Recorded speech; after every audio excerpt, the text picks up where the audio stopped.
हम सब के बीच नंबर की होड़ लगी है। मैं उस नंबर की बात कर रहा हूं जो आप अपने बच्चे से एक्सपेक्ट कर रहे हैं कि एग्ज़ाम में वो अच्छा स्कोर करे। लेकिन आज बात लाइफ बियॉन्ड मार्क्स और लाइफ बियॉन्ड नंबर्स, अंक के बाहर भी जीवन है। और इसको कुछ एग्जाम्पल के ज़रिए मैं बताने की कोशिश करूंगा कि कैसे लोग सक्सेसफुल बने जो शायद कभी फेल हो गए थे, जिनका कभी थर्ड डिवीज़न आया था। नमस्कार, मैं परिमल कुमार। ये वीडियो आप तमाम उन पेरेंट्स के लिए जो अक्सर अपने बच्चों पर नंबर को लेकर दबाव बनाते हैं, मार्क्स को लेकर दबाव बनाते हैं। एग्ज़ाम में अब लाओ, खूब नंबर लाओ। उससे स्ट्रेस होता है, और जब आपका बच्चा स्वस्थ है उसको आप स्ट्रेस दे रहे हैं तो स्ट्रेस कई बीमारियों की वजह बनती है। तो कुछ एक उदाहरण के जरिए मैं बताऊंगा जिनसे मेरा व्यक्तिगत ताल्लुक है, जिनको मैं व्यक्तिगत तौर पे जानता हूं, और जो कभी फेल कर गए, जो कभी थर्ड डिवीज़न लेके आए, लेकिन वो आज जीवन में सफल हैं, ज़िंदगी में सफल हैं। वो चाहे ब्यूरोक्रेट हों, चाहे डॉक्टर हों, चाहे जर्नलिस्ट हों, चाहे चार्टर्ड अकाउंटेंट हों। इसके आगे भी बहुत सारे लोग होंगे। हो सकता है जिस सोसाइटी में आप रह रहे हो वहाँ पर भी इस तरह के बहुत सारे लोग होंगे जिन्होंने स्कोर तो अच्छा नहीं किया, जिनके मार्क्स अच्छे नहीं आए, लेकिन वो आज जीवन में सफल हैं। तो आज कुछ ऐसे ही लोगों की बातचीत इस वीडियो में, ताकि आपकी समझ नंबर से हटकर अपने बच्चों को लेकर एक अलग नज़रिए से आप अपने बच्चों को देख पाएं और उसके हिसाब से उनको तैयार कर पाएं। सबसे पहले बात करते हैं एक शख्स की। नाम लेना यहाँ पर ठीक नहीं है क्योंकि जल्द ही मैं उनका इंटरव्यू भी लेकर आऊँगा। वो ब्यूरोक्रेट हैं, छत्तीसगढ़ कैडर के IAS हैं, मैट्रिक थर्ड डिवीज़न जिसको हम 10वीं बोलते हैं, 10वीं में थर्ड डिवीज़न उनका आया था, 11वीं में या 12वीं में second division, graduation first class, और उसके बाद उन्होंने UPSC क्वालिफाई किया। IAS है, इंडियन एडमिनिस्ट्रेटिव सर्विस में। ये बताना इसलिए ज़रूरी है कि अगर उनके पेरेंट्स ने या उन्होंने ये सोच लिया होता कि अब तो मैं कहीं का नहीं रहा, जो हमारी सोसाइटी में अक्सर ये होता है कि हम जज किसी को नंबर के एवज पे करते हैं, नंबर के दम पे करते हैं, तो फिर वो लाइफ में इस तरीके से अचीव नहीं कर पाते इस सफलता को। बाकायदा उन्होंने समय समय पर अपने मार्कशीट को अपने ट्विटर हैंडल पे दिया है, ताकि वो ऐसे पेरेंट्स को मोटिवेट कर सकें जो आज के दौर में भी अपने बच्चों पर नंबर को लेकर दबाव बनाते हैं। मैंने कहा ना कि IAS है, थर्ड डिवीज़न मैट्रिक थे। तो आप ये कहानी से कुछ सीखने की कोशिश ज़रूर कीजिए। उनका इंटरव्यू भी हम लेकर आएंगे इस प्लेटफॉर्म पे, और तब शायद हो सकता है कि आपका यकीन ज़्यादा पुख्ते तौर पर इस वीडियो पे बन पाए। लेकिन फ़िलहाल मैंने जैसा कहा कि व्यक्तिगत तौर पे जिन लोगों को मैं जानता हूँ, उनके नंबर के रिकॉर्ड को लेकर आपसे बातचीत यहाँ पे करना ज़रूरी है कि आप अपने बच्चे को समझिए वो किस विधा में अच्छा कर सकता है, या उसके पॉजिटिव्स क्या क्या हैं। उन चीज़ों को आपको समझना ज़रूरी है। एक होता है कि एक उम्र के बाद बच्चे भी अपने आप को समझते हैं कि जो कुछ गलती कर गए उस गलती को सुधारने का मौका मिलता है। तो बात हो गई एक ब्यूरोक्रेट की। एम्स सब लोग जानते हैं, all India institute of medical sciences. यहाँ के डॉक्टर अगर कोई बीमारी का इलाज है तो हम आम तौर पे मान के चलते हैं कि एम्स में इलाज हो जाएगा अगर बीमारी का इलाज है तो। यहाँ के एक डॉक्टर हैं जो मेरे मित्र हैं, बिहार के हैं, सीतामढ़ी के हैं, मैट्रिक में फेल कर गए थे। आज वो डॉक्टर हैं, एम्स के डॉक्टर हैं। और उन्होंने कहा कि जब वो फेल कर गए तो उनके जो वालिद हैं वो लोगों से मिलाने ले गए। कुछ लोग आए हुए थे उनसे मुलाकात में, तो उनको ह्यूमिलिएट नहीं किया, बल्कि उनका हौसला पीठ पे हाथ सहलाते हुए हौसला बढ़ाया। He is a very good child, he is a very good student. तो ह्यूमिलेट करने की कोशिश नहीं की, उनको नीचा दिखाने की कोशिश नहीं की, या उनको जो एक प्रतिक्रिया होती है आमतौर पे पेरेंट्स की जब बच्चा फेल कर जाए, कम मार्क्स लेकर आए, तो उस तरीके से नहीं किया उन्होंने। और आज के दौर में क्योंकि उन्होंने इस बात को माना और फिर पढ़ना शुरू किया, तो आज जाकर एक काबिल डॉक्टर हैं, all India institute of medical sciences के डॉक्टर हैं। उन्होंने भी अपना एक्सपीरियंस साझा किया था जब इस प्लेटफॉर्म की बात हुई थी कि डोक्रेसी प्लेटफॉर्म की। तो उनका इंटरव्यू भी हम लेकर आएंगे, उनकी बात भी आप सुनिएगा। यानी बच्चों को समझना ज़रूरी है, उनके साथ खड़ा रहना ज़रूरी है, उनका हौसला बढ़ाना ज़रूरी है। मुश्किल घड़ी हो सकती है आपके लिए भी, और बच्चे के लिए ज़्यादा मुश्किल वक्त है जब बच्चा स्कोर ना करे अच्छा, लेकिन उनके साथ रहने की कोशिश कीजिए। तीसरा उदाहरण है एक सफल चार्टर्ड अकाउंटेंट का। 2 बार 10th में फेल, 10वीं में 2 बार फेल।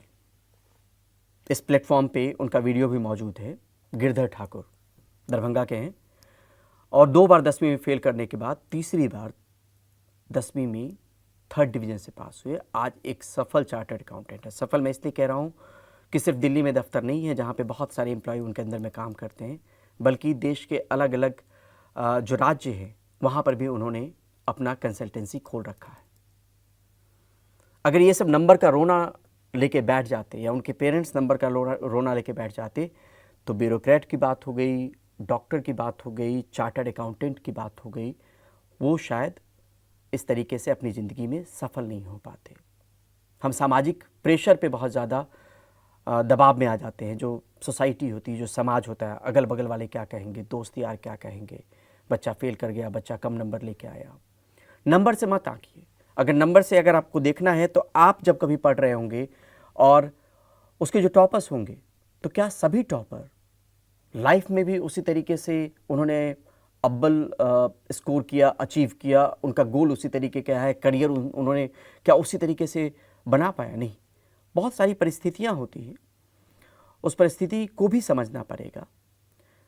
बच्चे को जब एक बार ठेस लगती है तो आपके और हमारे लिए सदमे से कम तो नहीं है जब बच्चा कम स्कोर करे या बच्चा फेल हो जाए, लेकिन आप सोचिए कि उस बच्चे पे क्या गुजर रही होती है जो स्कोर कम लाता है या जो फेल कर जाता है, जिसके इस तरह के डिवीज़न आते हैं। उनके साथ अगर आप खड़े रहेंगे तो उनको एक हौसला मिलेगा। और गलतियों से कई बार हम सीखते हैं, तो गलती से सीख कर जो कहते हैं ना कि life beyond numbers, life beyond marks, वो ज़िंदगी में बहुत कुछ अचीव कर सकते हैं। आज दुनिया में कमी नहीं है फील्ड की। जब हम लोग छोटे होते थे तो कुछ एक फील्ड था, medical, engineering, UPSC, banking, railway. आज आप अलग अलग विधाएं हैं, अलग अलग फील्ड है, फील्ड की कोई कमी नहीं है। तो उनके स्ट्रेंथ को समझने की कोशिश कीजिए, कहाँ वो बेहतर कर सकते हैं। जबरन कहीं पे डालने के बजाय उनको समझना ज़रूरी है, उनके साथ होना ज़रूरी है, उनको मोटिवेट करना ज़रूरी है, ताकि वो फिर से अपने पैरों पे खड़े हो पाएँ और इस तरह का अचीवमेंट हासिल कर पाएँ। ये 3 लोगों की तो बात हो गई। अब बात मैं आखिर में अपने बारे में भी कर लेता हूँ। 10वीं में मेरा 2nd डिवीज़न था। 18 साल एनडीटीवी में रहा, सफल पत्रकार रहा, कई अवार्ड्स मिले। पेरेंट्स मेरे भी साथ खड़े रहे। अगर वो कहते हैं ना गांव घर की भाषा में दुरदुराना या आपको नीची नज़रों से देखना, आपको प्यार नहीं करना, अगर उस तरह के हालात बने होते तो शायद मैं इस फील्ड में ना आ पाता, और नहीं आता तो अच्छा कर ही नहीं पाता। तो 3 ऐसे लोगों के बारे में बताया जो मेरे जानकार हैं, एक अपने बारे में बताया जो मैं अपने आप को मानता हूं कि पत्रकारिता मैंने अच्छी की है, लोग जानते हैं, पहचानते हैं। लेकिन अगर उस अतीत में अगर टटोला जाए मुझे, तो जिसने 10वीं में 2nd डिवीज़न, जिसका 96% नंबर आया था, वो 396, 420 में 1st डिवीज़न होता था हमारे दौर में, तो अब आप सोचिए कि 57% नंबर स्कोर किया था मैंने। लेकिन अपने आप को मैंने देखा कि मैं कहाँ बेहतर कर सकता हूँ, क्या मेरा स्ट्रेंथ है, और उसके आधार पे मैंने ज़िंदगी की रणनीति तय की और उसके बाद पत्रकारिता में आया और एक सफल पत्रकार भी बना। सफल इसलिए कि बहुत मौके पे स्टोरी को सराहा गया, कई अवार्ड्स मिले। तो ये बताना ज़रूरी है कि आज के दौर में जिस नंबर के भागदौड़ में हम लगे हुए हैं, अपने बच्चों से उम्मीद कर रहे हैं या उन पे दबाव बनाने की कोशिश कर रहे हैं, तो उनके बचपन को मत छीनिए। नंबर कम भी स्कोर करें, लेकिन बहुत सारी चीज़ें हैं, एक्टिविटीज़ अगर वो अच्छा कर रहे हैं तो कहते हैं कि खेलकूद, पुराने वक्त में ये भी कहते हैं कि पढ़ेगा लिखेगा बनेगा नवाब, खेलेगा कूदेगा बनेगा ख़राब। लेकिन आज वो चीज़ नहीं है। आज आपके पास फील्ड की कमी नहीं है, आज स्पोर्ट्स में करियर की कमी नहीं है। तो उसके स्ट्रेंथ को समझने की कोशिश कीजिए, अपने बच्चे के स्ट्रेंथ को। और जिन लोगों के बारे में कहा है उसमें एक इंटरव्यू इसी किडोक्रेसी के प्लेटफॉर्म पे है जो चार्टर्ड अकाउंटेंट के बारे में बात की है। 2 इंटरव्यू, नाम अभी मैंने खोले नहीं है, जो डॉक्टर की बात की है, एम्स के डॉक्टर की, जो ब्यूरोक्रेट की बात की है, उनके इंटरव्यू भी जल्दी इस प्लेटफॉर्म पे लेके आऊँगा। तो आज से ये समझना शुरू कीजिए कि नंबर के भागम भाग में मत पड़िए, बच्चों के साथ खड़े रहिए, उनको समझने की कोशिश कीजिए, उनको गाइड कीजिए, सपोर्ट के तौर पे उनके साथ रहिए और उनके स्ट्रेंथ को भी समझिए और खुद उनको समझने का मौका दीजिए। तो शायद आपकी ज़िंदगी ज़्यादा मधुर हो पाएगी और उनकी ज़िंदगी ज़्यादा खुशहाल हो पाएगी, वो ज़्यादा ज़िंदगी में सक्सेसफुल हो पाएंगे। नंबर से जीवन तय नहीं होता है, नंबर एक माध्यम मात्र है। तो इसको समझना ज़रूरी है, इसको समझिएगा ज़रूर, अपने भीतर झांकिएगा ज़रूर। कहीं वैसे पेरेंट्स तो आप नहीं है, वैसे माता पिता तो आप नहीं है कि जबरन डंडा लेके, जबरन जो है दबाव बना के सुपर मॉम सुपर डैड, मेरा बच्चा सबसे अच्छा करना ही करना है, नंबर लाना ही लाना है। इस भागदौड़ से बच्चे को थोड़ा सा राहत दीजिए, कूल कीजिए। एग्ज़ाम का दौर चल रहा है, इसलिए लगा कि ये वीडियो भी आप तक पहुंचाना ज़रूरी है।